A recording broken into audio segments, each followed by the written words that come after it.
तो यहां पे पूरा चैप्टर जो है उसका नाम पहले क्लियर कर लेते हैं भाई, that is orienting yourself the use of coordinate. तो भैया कोऑर्डिनेट्स की बात की गई है। अब इस चैप्टर की शुरुआत की जाए उससे पहले समझते हैं कि इस चैप्टर के पीछे क्या लॉजिक था, क्या इसके पीछे की कहानी है भाई। तो सबसे पहले जो बात की गई that is your Sindhu Saraswati civilisation. अब इसमें बोला गया था कि जो भी उस समय आपके सिटी की प्लानिंग की जाती थी तो ग्रिड बेस्ड सिस्टम था, और यहां से आपके एमसीक्यू के सवाल बनाए जा सकते हैं। यानी आपके राइट एंगल्स के ऊपर कुछ ग्रिड को अरेंज किया गया और इसके बिहाफ पे आपके अलग अलग लोकेशंस को क्या किया गया दोस्त, पॉइंट आउट किया गया कि भाई इसका लोकेशन ऐसा है, यानी उनके कोऑर्डिनेट्स निकाले गए। फिर बात की गई आपके बौद्धायन को लेकर। तो बौद्धायन स्टेट किया ज्योमेट्रिकल रूल्स, और इन्होंने बोला कि जो आपके रेक्टेंगल के डायगोनल होते हैं उसकी लेंथ भी निकाली जा सकती है, जो आगे चल के आपको बौद्धायन पाइथागोरस थ्योरम के नाम से पढ़ने को मिलेगा। चलिए जी, उज्जैनी की बात कर लेते हैं। तो उज्जैनी के बारे में आपको पता चल जाएगा कि भाई ये आपका यूज हुआ zero meridian to measure longitude. अब यहां पे आपके आर्यभट्ट जी की बात करूं तो जो सेलेस्टियल बॉडीज होती है उनका प्रिसाइज लोकेशन निकालने के लिए इन्होंने कुछ आपके सिस्टम या और मेथड को असाइन किया, जिसकी वजह से आपके सेलेस्टियल जो आपके ऑब्जेक्ट होते हैं उनके कोऑर्डिनेट्स को निकाला गया। ब्रह्मगुप्त जी की बात कर ले तो अभी तक क्या हो रहा था, जो नंबर थे वो आपके सारे के सारे पॉजिटिव थे।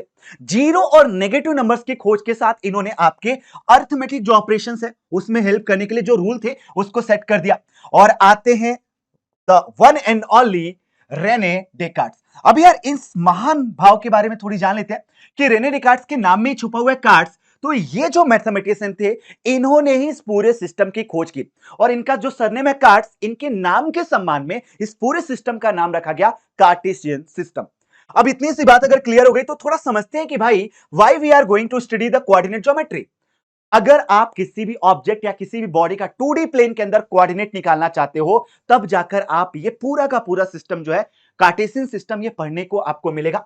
यहां पे आप किसी भी पॉइंट का लोकेशन प्रिसाइजली निकाल सकते हो, डिस्क्राइब कर सकते हो पोजीशन किसी एक पॉइंट का दूसरे पॉइंट के रिस्पेक्ट में, और काफी सारे रियल लाइफ प्रॉब्लम्स होते हैं जिसको आप सॉल्व कर सकते हो। जैसे आपके न्यू एनसीईआरटी में एक प्रॉब्लम दी गई, रियान और उसके सिस्टर का पूरा जो कमरा है उसके अलग अलग ऑब्जेक्ट का लेआउट दिया गया और उनके लोकेशंस दिए गए और उस पर कुछ सवाल बनाए गए हैं। तो आई होप की बात आपको समझ में आई होगी। चलिए थोड़ी सी बात को और डिटेल में समझते हैं कि कार्टेशियन सिस्टम में बेसिकली क्या किया गया, आपका जो हॉरिजॉन्टल नंबर लाइन है और वर्टिकल नंबर लाइन है इन दोनों को 90 डिग्री पे अरेंज किया गया। तो भैया ये जो 90 डिग्री पे अरेंज करने पे दोनों लाइंस एक दूसरे को जहां पे इंटरसेक्ट कर रहे हैं, क्या इसी का नाम आपका ओरिजिन पड़ेगा, क्योंकि दोनों के जीरो वाले पॉइंट से शुरुआत हो रही है। बिल्कुल सही जवाब। तो इस हॉरिजॉन्टल नंबर लाइन को उन्होंने बोला कि भाई आगे से इसको एक्स एक्सिस के नाम से पढ़ा जाएगा और वर्टिकल नंबर लाइन को वाई एक्सिस के नाम से पढ़ा जाएगा। तो आप अल्टीमेटली ये कह रहे हो भैया कि ये जो पूरा प्लेन सरफेस है जिसपे आप अभी पढ़ा रहे हो ये 4 टुकड़ों में बट गया है, इसी को आगे चल के क्वाड्रेंट के नाम से पढ़ा जाएगा। तो अब यहां पे बात कर लेते हैं कि भैया इस पॉइंट से अगर मैं मान लो राइट साइड जाता हूं तो क्या ये आपके एक्स एक्सिस का पॉजिटिव डायरेक्शन कहलाएगा। सिमिलरली अगर मैं लेफ्ट साइड जाता हूं तो ये एक्स एक्सिस का नेगेटिव डायरेक्शन, अपवार्ड डायरेक्शन में जाता हूं तो वाई एक्सिस का पॉजिटिव डायरेक्शन, अगर मैं डाउनवर्ड डायरेक्शन में जाता हूं तो वाई एक्सिस का नेगेटिव डायरेक्शन कहलाएगा। तो आई होप कि आपको ओरिजिन कैसे हम पॉजिटिव डायरेक्शन में जाएं, नेगेटिव डायरेक्शन में जाएं, यानी हमारा हॉरिजॉन्टल एक्सिस एंड आपका वर्टिकल एक्सिस किस नाम से जाना जाएगा, उम्मीद है कि आपको क्लियर हो चुका होगा। चलिए जी, यहां पे अगर कुछ की पॉइंट्स की बात कर ले तो एक्सिस एक दूसरे के परपेंडिकुलर होते हैं, ओरिजिन का कोऑर्डिनेट 0,0 होता है, और हर एक पॉइंट जो होता है वो किसी न किसी पेयर ऑफ नंबर्स यानी 1,1 2,1 यानी दो नंबर्स के पेयर को ऐसे स्मॉलर ब्रैकेट के अंदर डालकर रिप्रेजेंट किया जाता है। तो अगर ये बात समझ में आ चुकी है, थोड़ी सी कहानी को आगे बढ़ाते हैं। अब यहां पे जब मैंने आपसे बात की थी क्वाड्रेंट को लेकर, तो क्वाड्रेंट कैसे असाइन किए गए, अब यहां पे देख सकते हो कि आपका first quadrant, second quadrant, third quadrant, fourth quadrant. सवाल उठता है कि हर क्वाड्रेंट के अंदर कोई भी हमारा कोऑर्डिनेट किस तरीके से अपना साइन रखेगा।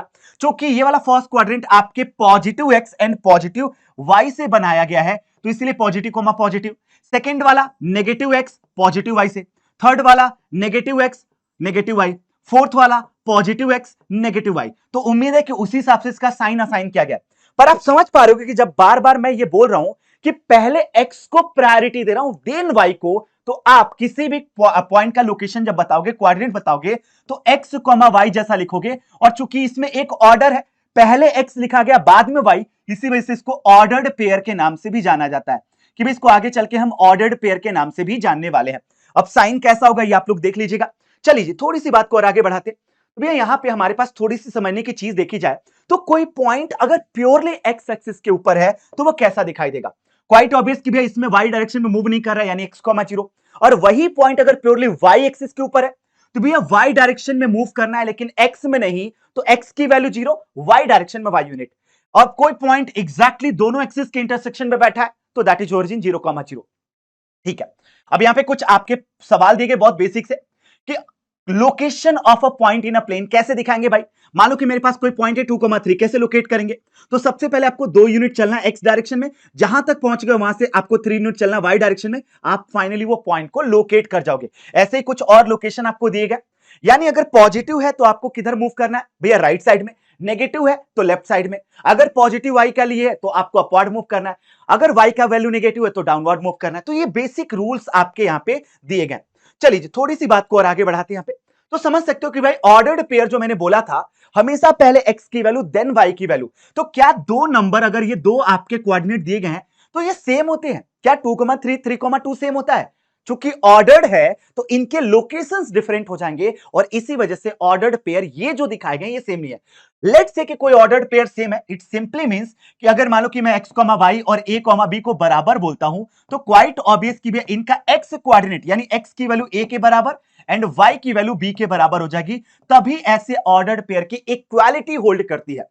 अब आता है एक सबसे बड़ा धमाकेदार कॉन्सेप्ट कि भैया अब मुझे बताओ किसी पॉइंट का x और y एक्सिस से डिस्टेंस।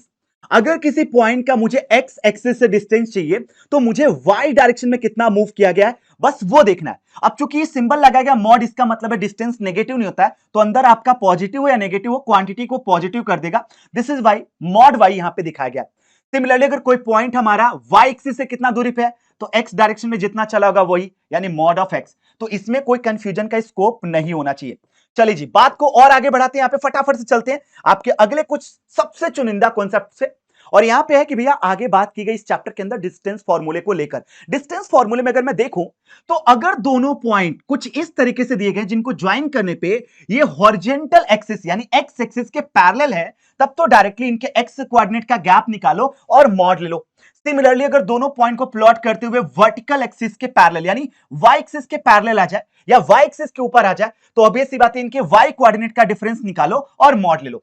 लेकिन सबसे बड़ा प्रॉब्लम कि भाई मान लो कि पॉइंट कुछ इतने एब्रप्टली हैं जो ना तो एक्स एक्सिस के पैरेलल हो रहा है ना तो वाई एक्सिस के पैरेलल, देन तो वहां पे आपका स्मार्टली काम आएगा बौद्धायन पाइथागोरस थ्योरम। और उन्होंने बोला कि आपके पास पहला पॉइंट अगर लेट से कि x1, y1 है, दूसरा पॉइंट आपका x2, y2 है, तो इस सिनेरियो में अगर मैं बौद्धायन के हिसाब से हॉरिजॉन्टल और वर्टिकल मूव को कर लूं तो ये बौद्धायन के हिसाब से, ये वाला आपके पाइथागोरस के हिसाब से, दोनों को इस्तेमाल करूं तो फॉर्मूला बनता है आपका distance equal to root over x2 minus x1 का whole square plus y2 minus y1 का होल स्क्वायर, यानी x कोऑर्डिनेट के गैप का whole square plus y coordinate के गैप का होल स्क्वायर, और दोनों को जोड़ के स्क्वायर रूट के अंदर रख लो। तो ये फॉर्मूला काफी इंपॉर्टेंट है, प्लीज देखिएगा।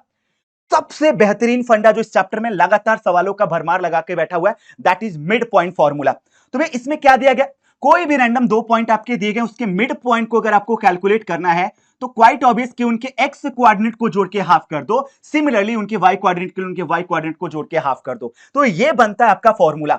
आई होप कि क्यों है और कैसे वर्क करता है इस पीडीएफ में आपको जब ये आपको मिलेगा डाउनलोड करने पे तो आपको उसके कुछ बेहतरीन सवालों के साथ और क्लैरिटी मिलेगी। So this is the complete, एक पेज के अंदर आपका कंप्लीट समरी दिया गया है। अब ऐसे ही हर एक चैप्टर का समरी या सॉर्ट ऑफ कॉन्सेप्ट मैपिंग मैं आपके लिए लेकर आता रहूंगा। मिलता हूं आप लोगों से, तब तक के लिए प्लीज प्लीज प्लीज आप अपना ख्याल रखो और मुझे जरूर से कमेंट सेक्शन में बताओ कि अगला चैप्टर आपको कौन सा इस सीरीज के अंदर चाहिए, यानी रैपिड रिवीजन की इस कहानी में आपको अगला चैप्टर सबसे धमाकेदार किसकी प्रिपरेशन करनी है। चलिए ख्याल रखिए, हंसते मुस्कुराते रहिए, bye bye, good bye, love you सारा, सायनारा। Unacademy. Let's crack it.